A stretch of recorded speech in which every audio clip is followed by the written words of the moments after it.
మనము గెలిచే వరకు ఇది ముగియదు. మనము ఏమి గెలుచుకోబోతున్నాము? మనము మన కుటుంబ సభ్యులందరినీ గెలుచుకోబోతున్నాము. వారు మనల్ని పిచ్చివాళ్లమని అనుకున్నారు. ఇది ఎప్పుడూ జరగదు. నీవు భ్రమలో ఉన్నావు అని అనుమానించే వారిని కూడా మనము తిరిగి గెలుచుకుంటాము. మిస్టర్ అష్ ముఫారహ్ వృథాగా ప్రయత్నిస్తున్నాడని నమ్మిన ప్రతి ఒక్కరిని మనము గెలుచుకోవాలని సంకల్పించాము. ప్రతికూలంగా మాట్లాడే వారిని, నెగటివ్ అనుమానాలకు లోనయ్యే వారిని మనము జయించాలనే లక్ష్యంతో ఉన్నాము. మొదట గెలిచేది మిస్టర్ అష్ ముఫారహ్ గారే కాబట్టి మనము తప్పకుండా విజయవంతమవుతాము.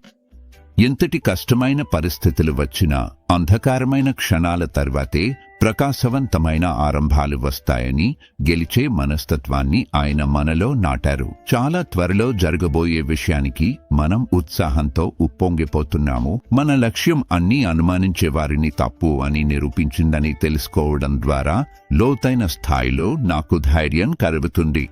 ఆయన సాధారణ వ్యాపార యజమానిలా కాకుండా ఉన్నారు కాబట్టి వారు తప్పు అనుకున్నారని ఆయన వారికి చూపించబోతున్నారు. సాధారణంగా విజయవంతమైన యజమాని ముగింపు గీత వద్ద ఒంటరిగా నిలబడతారు. కానీ మన సీఈఓ మిస్టర్ అష్ ముఫారహ్ గారితో మనందరం కలిసి ఆ గీతను దాటి వెళ్తాము. అదే గెలిచే మనస్తత్వం సారాంశం. అలాగే ఇది సంస్థకు కొత్త దిశలో ఇచ్చిన హామీ.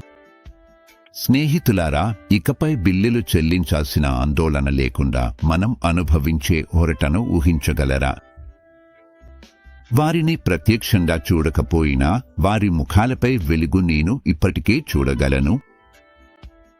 వారి మాటలలోనే నాకు కనిపించే ఆనందముంది. ఇకపై మనం ఏ విషయానికి ఆందోళన పడాల్సిన అవసరం ఉండదు. మన ఆరోగ్యం కూడా మెరుగవుతుంది. ఎందుకంటే మనకు అవసరమైన ఏ వైద్య సేవనైనా మనం అందుకోగలుగుతాము. మన విజయం కొనసాగుతున్నప్పుడు మన ప్రియమైన వారు గెలుస్తారు. ఈ సానుకూలత చక్రం ఇంకా దూరంగా విస్తరించిపోతుంది. అప్పుడు మాత్రమే మానవత్వానికి నిజమైన లాభం కలుగుతుంది. మన అవసరాలు, కోరికలు అన్నింటినీ తీరుస్తాము. అది సాధించిన తర్వాత మేము ఇతరుల కోరికలను కూడా తీర్చగలుగుతాము. మనం ఎంతగా ముందుకు సాగితే విజయం అనే మంచుబంతి పర్వతాన్ని దిగివస్తూ అంత పెద్దదిగా మారుతుంది.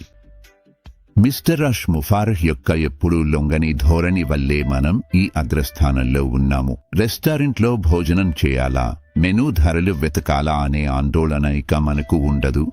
అది అసలు ముఖ్యం కాదు. మనం ఇప్పటికే గెలిచేశాము. మన ఆర్థిక సమస్యలతో పాటు హౌస్ లోన్లు కూడా మాయమవుతాయి. మీ హౌస్ లోన్ చెల్లింపులు కేవలం పన్ను ప్రయోజనాల కోసం వడ్డీగా మాత్రమే ఉండాలని అనుకుంటే అది కూడా సరి. కానీ మీకు ఎంపిక ఉంటుంది. మీరు ముందున్న అవకాశాలను ఖచ్చితంగా చూడగలుగుతారు అని నాకు నమ్మకం ఉంది.